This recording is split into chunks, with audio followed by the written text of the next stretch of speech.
Yeah. Let's go. My name is Sheik Mozart and I'm here to explode important media topics with kids ministry pros. Whether you got a mega budget or just minimal dough. Welcome to the Kids Church Visual Show. Hello and welcome to the Kids Church Visual Show with Sheik Mozart. I'm Sheik Mozart and this is the show that wants to help you visually communicate the gospel to your kids. On this episode, we're going to talk about planning visuals in a multi-site church. But first, let's hear what you had to say. How do you plan your kids' ministry media and visuals?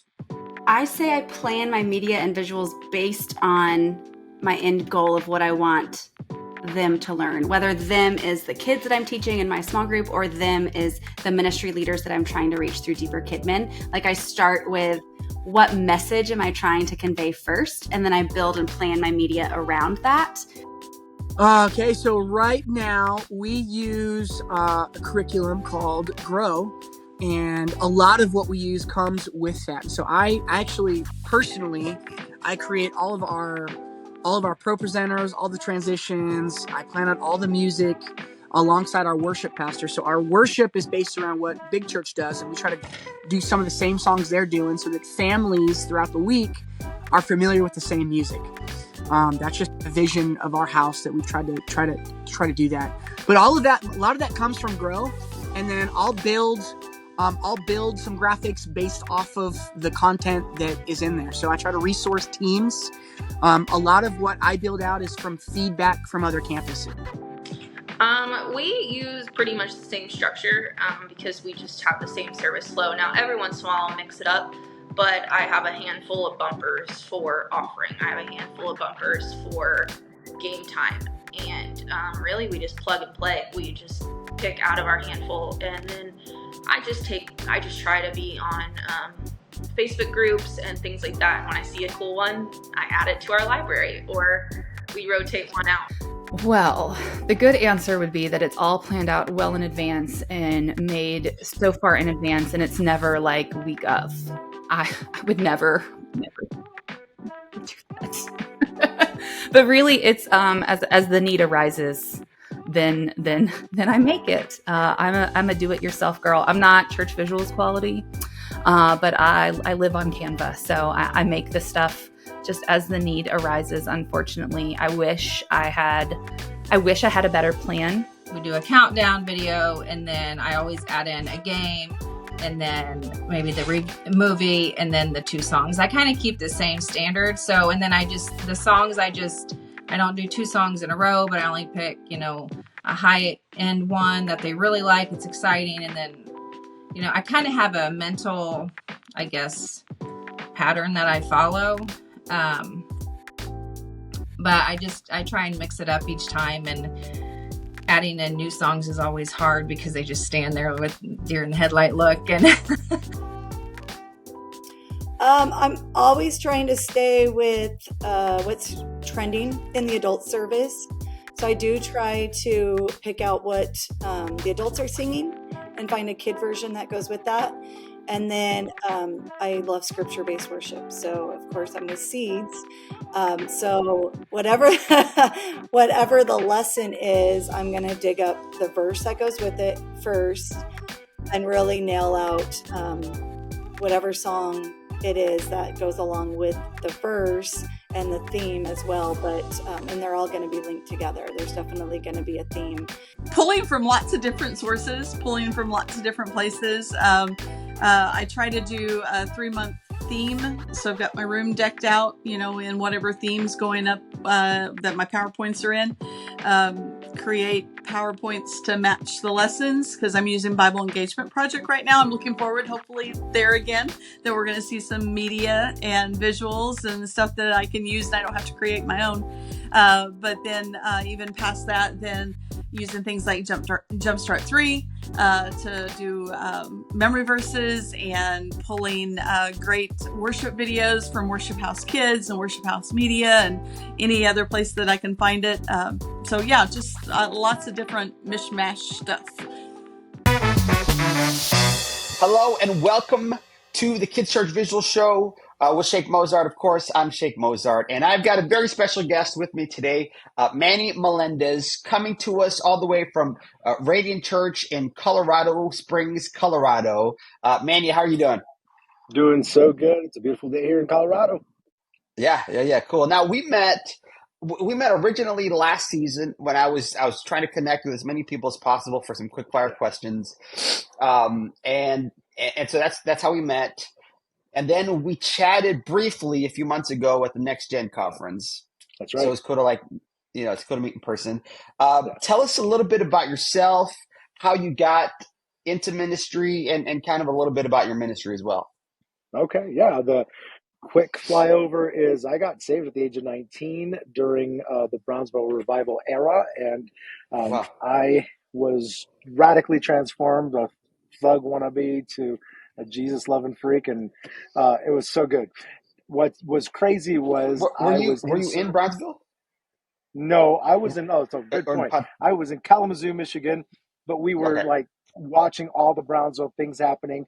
Uh, then Brownsville was affecting Grand Rapids, Michigan too. So I went sure. from never going to church to going to church like 4 times a week. And my dad, who was Catholic at the time, was like, "Why are you going to church? Nobody goes to church. You're doing something else." Yeah, It was awesome. Hey, so what was really great about that season, though, was it was actually about 3 months into it. And I'm sitting in a revival service. God is moving, and I'm telling God, God, I want to be here, but I don't. I'm bored. And I wasn't bored per se, but I now know that it was actually God's pushing me to not just soak, but also give. And yeah, so I went to my right. kids' pastor, and that started an unofficial internship. She became my spiritual mom. I ended up finding my calling, and I went off to Bible College, Central Bible College in Springfield, Missouri, which Wow, doesn't exist and AG Mecca, anymore. Yeah, which unfortunately doesn't exist anymore. But I'm right? proud to Yeah, be an alumni. So sure. then from there, came to Lansing, Michigan. My wife was already in inner city ministries. We did that together, where we busted kids in the wintertime, and then we did Yeah, sidewalk Sunday school in the summertime, which was awesome. And had it been my choice, we would have done that the rest of our lives. But God knew what He was doing. So then we became the kids pastors at Mount Hope Church in Lansing. And we were there for 14 for me, 17 for my wife. And then we moved to Colorado Springs, feeling an urge and a call to reach families in a different way. And God yeah. brought us to Colorado Springs. And we've been here for 8.5 years. 8.5 years, and tell me a little bit about what your ministry looks like there in Colorado Springs. Man, it was a dive into the deep end. We went from a single site church to a multi site format. We had 2 campuses back then when we got here. About a year and a half into it, we ended up launching kids ministry at our third campus. So we had to Wow. learn a lot, including leading teams across 3 campuses, recruitment across 3 campuses, loving people, what it meant to be one church, multiple locations. The dynamics Yeah. are insane. And what year was that? You said it was about 8.5 years ago. So we're Yeah. talking kind of the mid 2010s. Um, what are some of the changes that you've seen in your church from that point and in your ministry from that point to now? Yeah. So 2015, the end of 2015, going into 2016, we came. And what's interesting about multi site is you can kind of act like a single site church for a little while. But once you go into 3 campuses, you got to change really your internal structure. So when we Yeah. moved there, the quick story: Saturday night, I'd start at our North Campus. Then Sunday morning, I'd go to our Central Campus, start the service, pass it off to someone, drive to our North Campus, pick up Wow. the service from someone who started it, do the bulk of the service, pass it off, drive back, and then finish off at our Central Campus. A lot of back and forth. And that's what you do if you have one person leading the ministry. Not Yeah. sustainable, not practical. And so we had to really quickly find out how to build teams, Sure. which again was a setup for more growth and another campus. Honestly, had we kept Yeah. that old format of being the stage guy, then man, we would not be here. I might be Yeah. in Yeah. heaven For already sure. because of the drama. So yeah, it's been Yeah. an amazing journey, but the challenge was huge because the dynamics really are different. Yeah. For sure. And how did you? how did you adapt then? How did it feel to go from a role where you're on stage to kind of overseeing, but not necessarily being the person on stage? Was that a difficult transition? Yeah, it can be. When you're used to finding that value and worth from the immediate feedback from the kids and the Yeah, families, right. that to switch from that is tough. But recognizing the fact that I get to put people in that place where they can get that feedback, see themselves being used in ministry, and recognize that God wants to challenge them, stretch them, and grow them, and then really multiply the impact that every one of us can do, because when we have a broader team, we can reach a bigger target.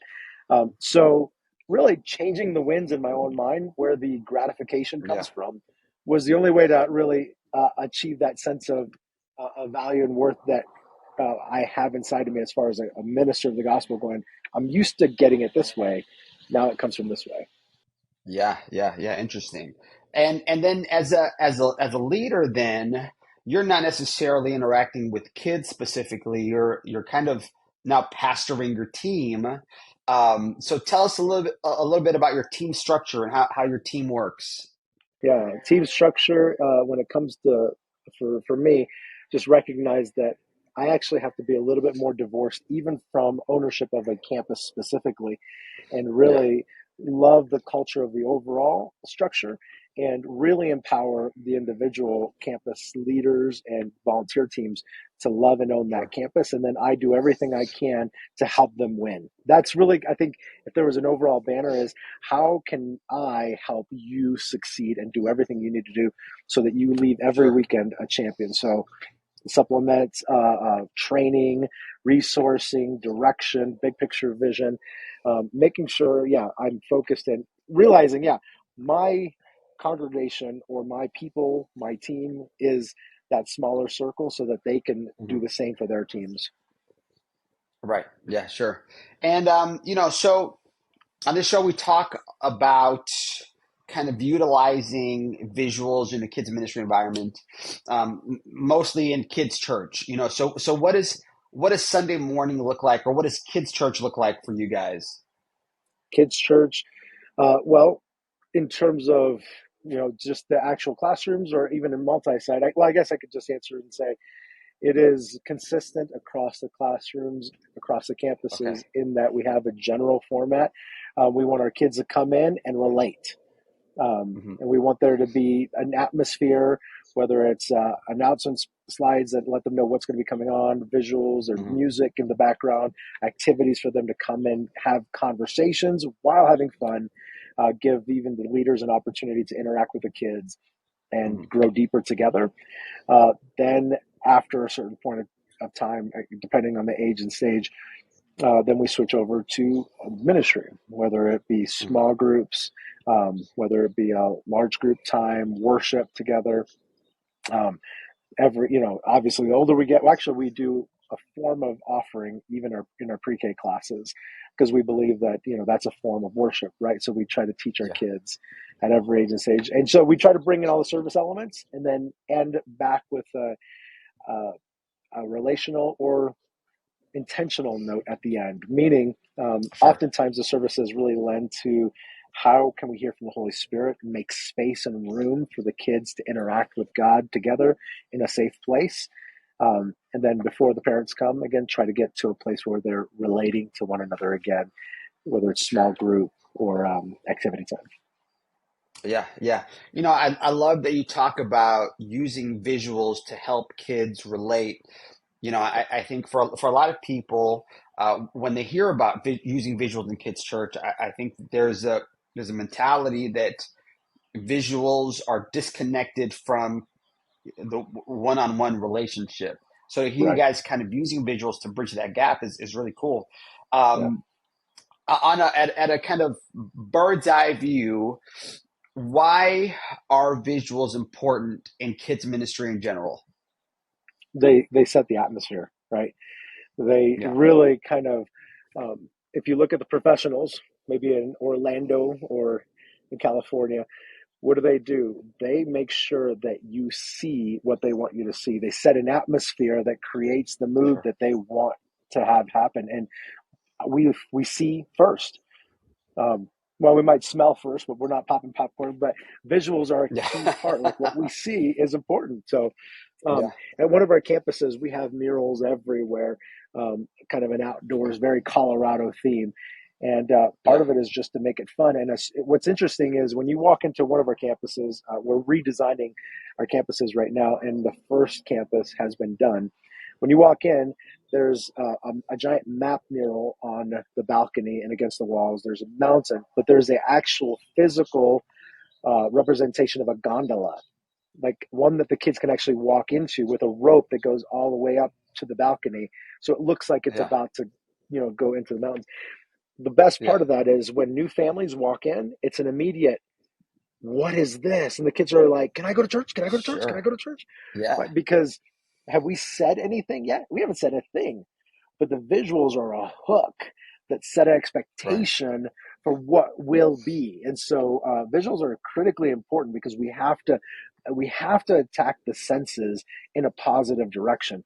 Anyone that walks into a gray, bland, boring room is expecting a gray, bland, boring presentation of whatever Wow. it is. What you're seeing is telling you what you're expecting. You see brick cinder block and nothing on there, you're going, uh-oh, are we in trouble, right? You Right. see dry white walls, you're going, is there creativity in here? It just creates it may not be true. The team and the lesson may be jam-packed with creativity, but the expectation that was set starts with those visuals. What's on those screens? Is it moving? Is it popping? Because again, if we take from the professionals, television is jam packed with visual stimulation. Our screens, our Right. phones, games, they're all written to stimulate our brains with a ton of color, movement, and energy because they want something from us. And if we don't take a cue from the world, we're missing out. And then we get frustrated because Right. why aren't our kids paying attention? Why aren't they excited to be here? Well, did we even start with something as it's really honestly as simple as creating some visuals that are exciting? Anyway, I hope I didn't go too Yeah. far on that, but I really do believe in visuals.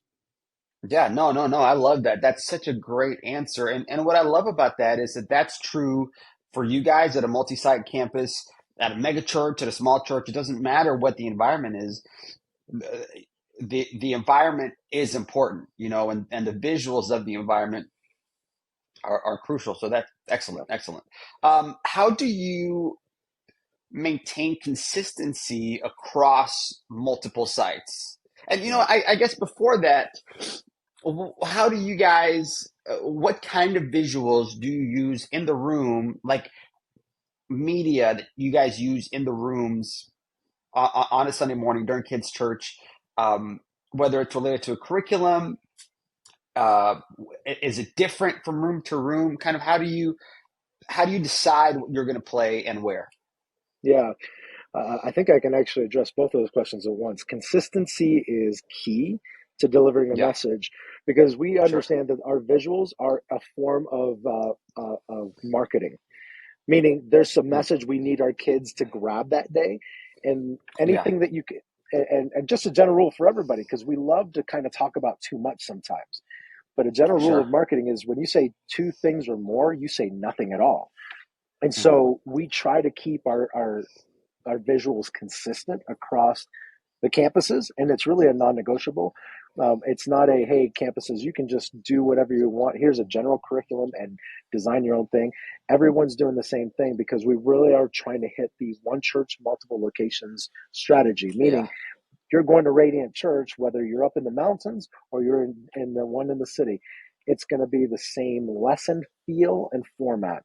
Um, Now, what kind of visuals? Well, we want them to look good, right? They need to be kid sure. friendly. So sometimes we can get really into the youth style graphics or adult. The adults will bring some things like, "Hey, what about this?" And they'll show me some sort of image they want to use, and I'll go, "Well, that looks like a great graphic for 30-year-olds," but we got kids, and Yeah, so the fonts, the colors, the way we design things is really important so that the kids see it and they go, "What is that?" And so we want moving parts. I love motions for videos. for music. I love moving graphics, things that keep our kids stimulated. Because again, while I would love for our kids to have the capability to sit still and watch a screen with just words on it for 30 minutes and be completely entertained, that is unrealistic. It's unrealistic for adults. And so there has to be movement. There has to be energy in what they're seeing, the graphics, the colors. Again, I already mentioned the fonts, but all those little things really matter. And it doesn't mean that you're blasting them with just overstimulation of flashing and colors, but intentionally placed graphics, intentionally placed video, intentionally placed music that does what we're all craving for whatever the moment is. So, because it sounds like I'm just talking about flash and awe, but the fact is that even in our slow moments, when we want to get deeper into worship, or we want to hear the Holy Spirit speak to us, the visuals are just as important. So maybe we tone down the blast of color. Maybe we lower the lights in the room and bring a lot more attention to whatever it is that they're looking at. Maybe they're going to write some things down. We want them to see the visuals are just the sheet that they have, but they're going to interact with the Holy Spirit as they pray and write.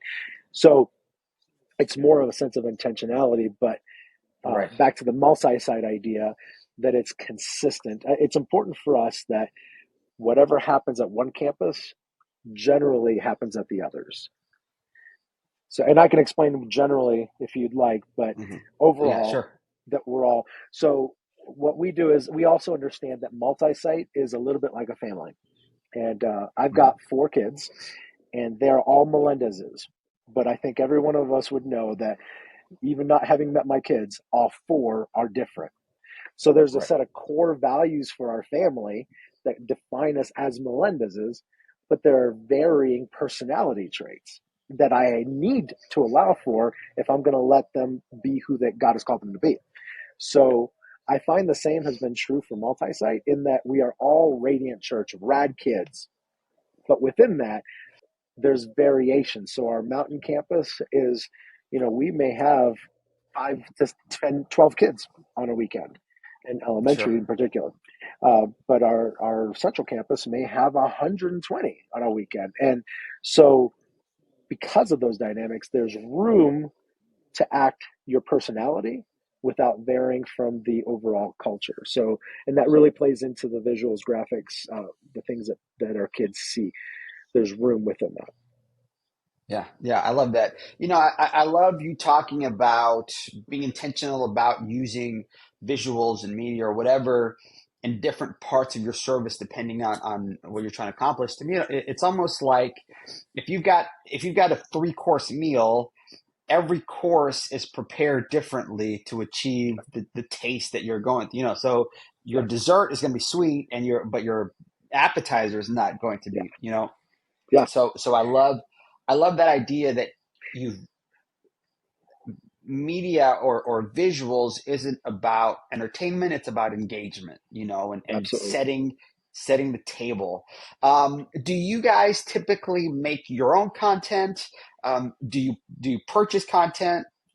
How does that work for you guys? So we currently purchase content. I would love to make our own, but we understand sometimes we have a phrase in our part of our ministry where we say we choose where to lose, and depending on the seasons, when we have the time and bandwidth, well, we love the curriculum we're using, and so we do purchase that, but we do make tweaks if we feel like it's not quite hitting, and oftentimes it does. So, but our visuals go to all kinds of things, and to your point, we are communicating a message, and I understand that it's so. If I take this and I go, you're not here. You don't smell the tea in my cup. But there's a sense of, my guess is anybody that's watching is going, that looks refreshing and it feels like summer, right? But all we're getting on your end is visuals, but there's a message that's communicated, and so. That's why I think it's so important in every part of the service to bring in elements that visuals help emphasize, communicate, magnify, because it's easy to just talk. It's easy to stand there and communicate and hope your kids get it. But we take the communication level to a deeper level, and I don't remember the statistics off the top of my head. Maybe you do, Sheik. But hearing is you get 15, 20%. Visual, you go deeper. All of a sudden, you're remembering 30 to 40%. And so, if we don't take advantage of visuals to help communicate, create the atmosphere, help the kids feel comfortable, because feeling is part of it, right?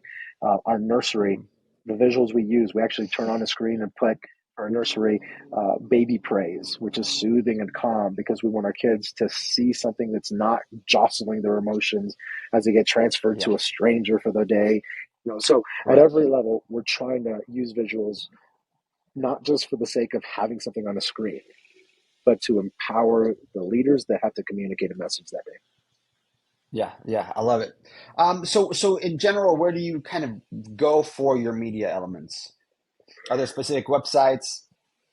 Well, the curriculum that we have is usually pretty good at providing Oh yeah. What materials. curriculum is it? We're using high voltage, so Okay. we tend to pull the stuff from there. So they have some audios, they have some visuals, they have some videos, and so they do a good job of that. We love Canva though, and so I've got some creatives, and so we end up making quite a bit of our own, because I have, thankfully, some creative folks, and we have the tool that is generally free, and so because of that, we try to take advantage of that and create the moments that we want. Because obviously, if you're trying to communicate a message, there's a heart that we're also trying to communicate, and oftentimes we don't create our own curriculum, but we may create our own graphics to do what we need to do for that day. So yeah, sure. Yeah, excellent. I'm going to ask kind of a big picture question. All right. okay. And that question is this, okay? 5 to 10 years from now, what is media at a multi-site church going to look like? Or what is media in kids ministry going to look like? Yeah, that is an interesting question, because with the advent of VR and AI, where it's currently at, there is a potential that, should we have another pandemic or just the culture shifts in that way, it's a potential that we could be doing kids church through someone's goggles. Yeah, And it's sure. a fully immersive situation. If anything, maybe needing to provide it, I hope the church as a physical place never disappears. I don't think it's possible, right? But if we're trying to reach people where they're at, it may take shifting over and utilizing some of these tools that I know sometimes scares the church, and it scares me sometimes when you can plug in some things into AI and what comes back. When I watch Wally and then I see kids using these, Right. Apple goggles, like, oh man, we're heading to Wally World. So, yeah, but I can't pretend that it's not happening. sure. And so maybe even in the evangelistic route, maybe we need to start providing or start thinking ahead to go in, how do we come into the virtual space and using tools to be present in a place we're not physically present. But when it comes to the actual physical spaces of our churches, I think visuals will never end, never change. And I think we talked about this last time, where Jesus spoke in such a way that even if it wasn't, there was times he's standing on a hill and he says, look this way, and the object lesson is in front of him, but sometimes he paints the picture, so the picture is in their minds. We'll never get away from communicating through visuals, whether we create it in the kids' minds or physically in front of them. What does that mean? Does it mean giant LED walls? I mean, it might be something we have to think about, but engagement is the key. We can't divorce the message or relegate it to a screen. And I think that's been the temptation, that parents want to relegate their babysitting to a phone. They want to relegate the lesson to a video. They want to give away the responsibility to Zoom teachings. And I think we have to stay at a place where we use visuals. We use visuals. Visuals don't use us, if that makes sense. Oh yeah, sure. So, Sure. because I That's think good. That'll preach. we see a slope heading in that direction. So Sure. Yeah, I love that. So we're kind of wrapping up. What are some final thoughts as it relates to kids church or to visuals and kids ministry? yeah, visuals and kids ministries, I think I've already said it. It's critical. We have to choose not to be too tired. It's so easy to work in the ministry and not on the ministry. Meaning, we all have the weekend never doesn't come. Every Sunday comes after the last Sunday, and so we have to do something big each weekend. We're training people, we're building people, we're equipping people to do ministry. At a multi-site, I can't be at 3 campuses, so we're constantly needing to find the resources and prepare the resources and send the resources.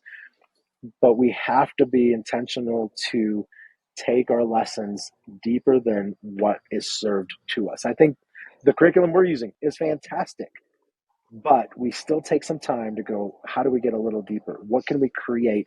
What visuals? Just as a fun story, there's a guy here. He's a lawyer, and I don't know his name, and I wasn't around here when these commercials were around, but we were talking about money in the curriculum. We're talking about biblical use of money and how do we actually use money based on the Word of God. And one of my guys, we're doing a creative meeting going, how do we help take this lesson further? And he's like, the commercials from this lawyer. And so we Googled it and we found these commercials, and it's these people just popping out of one and going, it's my money and I want it now. And so we took those clips and just properly placed them in the lesson. So we're talking about the story of the prodigal son, and we're like, can you imagine when the prodigal son came to his dad, and then we played the clip, it's my money and I want it now.